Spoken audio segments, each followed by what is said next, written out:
చెప్పితే వింటే పర్లేదు, అది మంచైనా చెడైనా.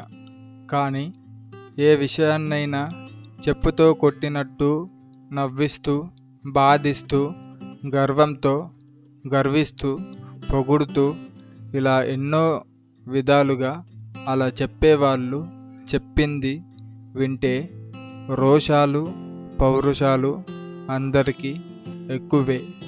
ఈ విషయాన్ని ఎప్పుడు, ఎక్కడ, ఎవరికి, ఎలా చెప్తావో చెప్పు.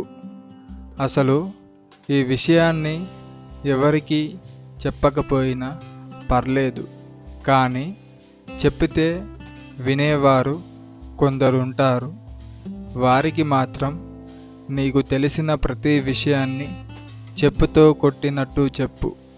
అన్నింటిలో అన్ని విషయాలను వినని వారికి, అలాగే అన్నింటిలో కొన్ని విషయాలను వినేవారికి ఈ విషయాన్ని ఎవరికి వినిపించాలో వినిపించు, ఎదుటివారు వినేటట్లు.